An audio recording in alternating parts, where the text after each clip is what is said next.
حضور پاک صلی اللہ علیہ وسلم دن رات اسی فکر میں رہتے تھے کہ میرا ہر امتی وہ جنت کا وارث بن جائے، کلمہ طیبہ پڑھ کر جنت کا وارث بن جائے۔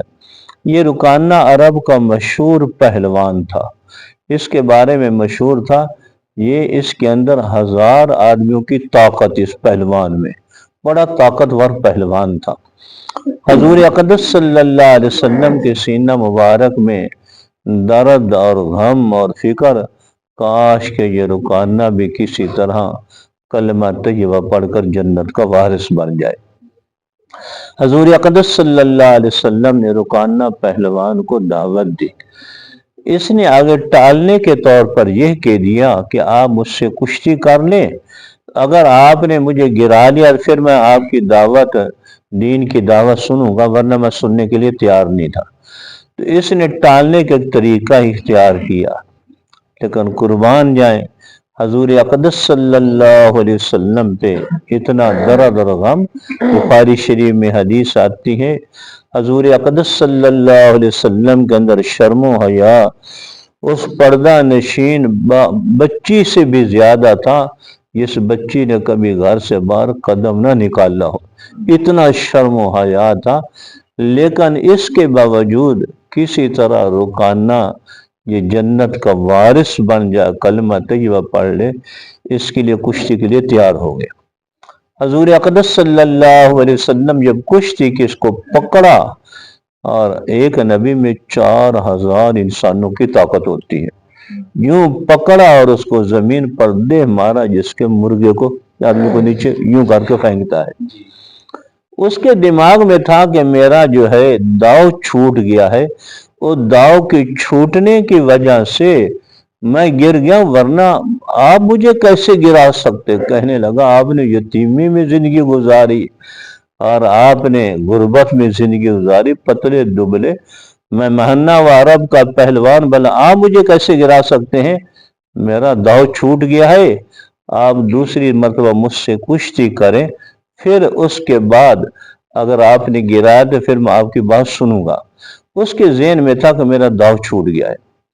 حضور اقدس صلی اللہ علیہ وسلم دوسری مرتبہ اس سے کشتی کرنے کے لیے تیار ہو گئے، کاش کہ کسی طرح یہ کلمہ طیبہ پڑھ کر جنت کا وارث بن جائے۔ دوبارہ کشتی کی، حضور پاک صلی اللہ علیہ وسلم پھر اس کو پکڑا اور زمین پر یوں دے مارا۔ پھر وہ آگے سے کہ نہیں نہیں نہیں نہیں، بھلا آپ کیسے گرا سکتے ہیں، میرا داؤ چھوٹ گیا۔ اس کے ذہن میں وہ گھمنڈ تھا، تکبر تھا کہ مجھے داؤ آتے ہیں پہلوانی کے، تجھے آپ پتلے دبلے کبھی نہ پہلوانی کی، بھلا آپ کیسے گرا سکتے، میرا داؤ چھوٹ گیا ہے۔ کہنے لگا تیسری دفعہ کشتی کریں، میرا فلاں داؤ چھوٹ گیا ہے۔ حضور اقدس صلی اللہ علیہ وسلم تیسری دفعہ کشتی کے لیے تیار ہو گئے۔ تیسری دفعہ یوں آپ نے پکڑا اور زمین پر یوں دہ مارا اور اس کے سینے پر اپنا پاؤں مبارک رکھ دیا۔ پھر وہ سمجھ گیا کہ یہ داؤ ماؤ کی بات نہیں، یہ اللہ کے سچے رسول ہیں، یہ اللہ کے سچے رسول ہیں، اللہ کی طاقت ان کے ساتھ ہے، غیبی طاقت ہے، ورنہ میں نے سارے داؤ اپنا لیے، اس کے باوجود میں گر گیا ہوں، تو ان کے ساتھ اللہ کی طاقت ہے۔ پھر وہ کہنے لگا آپ کیا کہنا چاہتے ہیں؟ حضور اقدس صلی اللہ علیہ وسلم نے پہلے دین کی دعوت دی، اللہ کی پہچان کروائی، پھر فرمایا پڑھو اشہد ان لا الہ الا اللہ و اشہد ان محمدن عبدہ و رسولہ۔ وہ کلمہ طیبہ پڑھ کر جنت کا صحابہ کی صفوں میں آیا، کلمہ طیبہ پڑھ کر جنت کا وارث بنا۔ پھر ان صحابہ کی صفوں میں آیا ہے جن صحابہ نے حضور اقدس صلی اللہ علیہ وسلم کی حدیثیں آپ سے یاد کر کے امت تک پہنچائی ہیں۔ یہ رکانہ پہلوان ان صحابہ کے صفوں میں آئے، یہ کم صحابہ ہیں جنہوں نے حدیثیں یاد کر کے امت تک پہنچائی ہیں، یہ ان صحابہ کے صفوں میں آیا ہے جن صحابہ نے حضور اقدس صلی اللہ علیہ وسلم کی حدیثیں یاد کر کے امت تک پہنچائی ہیں۔ اگر حضور اقدس صلی اللہ علیہ وسلم اس کو پہلوان سمجھ کر کے ویسے ہی اس کو دین کی دعوت نہ دیتے تو یہ صحابہ کی صفوں میں نہ آتا، پھر ان صحابہ کے صفوں میں نہ آتا جنہوں نے حضور اقدس صلی اللہ علیہ وسلم کی حدیث امت تک پہنچائی ہے۔ تو یہ ہمیں اس حدیث سے سبق ملتا ہے کہ ہم بھی ایسے جیسا کیسا آدمی ہو تو ہم دین کی دعوت اس کو دیا کریں، یہ نہ کہا کریں کہ میں تو عالم ہوں، مفتی ہوں، یہ تو پہلوان ہے، یہ کرکٹ والا، میں اس کو کیسے دعوت دوں، میں تو بڑی شان والا نہیں۔ حضور اقدس صلی اللہ علیہ وسلم کی عظمتوں، بلندیوں اور رفتوں کو نہ کوئی نبی رسول پہنچ سکتا ہے، حضور اقدس صلی اللہ علیہ وسلم کی عظمتوں، رفتوں، بلندیوں کو نہ کوئی آسمان کا فرشتہ پہنچ سکتا ہے، لیکن اس کے باوجود آپ نے پہلوانوں کو بھی دعوت دی۔ ایک اور حدیث پاک کا مفہوم ہے، آپ کا جہاد کا سفر تھا تو چلتے چلتے آگے جنگل آ گیا، جب جنگل آ گیا تو وہاں سے اندر سے جو راستہ تھا وہ قریب کا تھا، باہر سے سارا گھوم کر آگے جانا پڑنا تھا۔ وہاں کے علاقے والوں سے پوچھا کہ ہم اندر سے گزر جائیں، تو انہوں نے کہا یہاں تو دن کو بھی جنگل کے اندر سے کوئی سفر نہیں کرتا، یہاں تو ڈاکو لوٹ لیتے ہیں، لوٹنے کے بعد قتل کر دیتے ہیں، تمہارا اگرچہ لمبا سفر ہوگا، رات کا سفر ہے، بار بار سے سفر کرو، یہاں تو رات کو کے بجائے دن کو بھی جنگل کو پار نہیں کرتا۔ حضور اقدس صلی اللہ علیہ وسلم نے صحابہ سے مشورہ کیا، صحابہ نے اکثر نے یہ مشورہ دیا کہ جنگل کے باہر باہر سے جانا چاہیے، اگرچہ دور کا سفر ہے لیکن کہیں یہ ڈاکو ہمیں تکلیف نہ پہنچائے، باہر باہر سے جانا چاہیے۔ حضور اقدس صلی اللہ علیہ وسلم نے یہ طے کر لیا کہ ہم اندر سے سفر کریں گے۔ مقصد کیا تھا؟ ان ڈاکوؤں کو دعوت دیں گے اور ڈاکوؤں کو دین کی طرف بلائیں گے۔ طے یہ ہوگا کہ جنگل کے اندر سے سفر کرنا ہے۔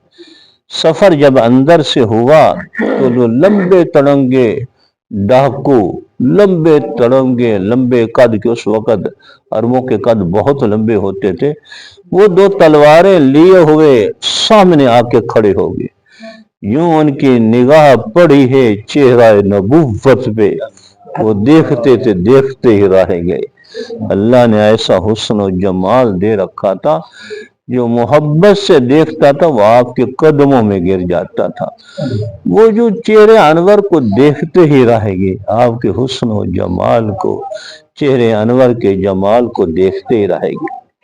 پھر وہ کہنے لگے کہ آپ کیا کہنا چاہتے ہیں؟ حضور اقدس صلی اللہ علیہ وسلم نے دین کی دعوت دی، فرمایا تم کلمہ طیبہ پڑھ لو، صحابہ کے صفوں میں آ جاؤ گے، جنت کے وارث بن جاؤ گے۔ وہ آگے سے کہنے لگے نحنو مہانان، ہم تو ذلیل لوگ ہیں، ہم تو معاشرے میں گرے ہوئے ہیں، ہمیں تو لوگ چور ڈاکوؤں کے نام سے پکارتے ہیں، ہم کلمہ طیبہ بھی پڑھ لیں گے تو ہم تو ذلیل ہیں، آپ کو بھی بدنام کریں گے، ہمارے مسلمان ہونے کا کیا فائدہ؟ قربان جائیں رحمت دو عالم صلی اللہ علیہ وسلم نے ایسے حوصلے بڑھائے ہیں، شوق بڑھائے ہیں، امت کا حوصلہ بڑھایا ہے۔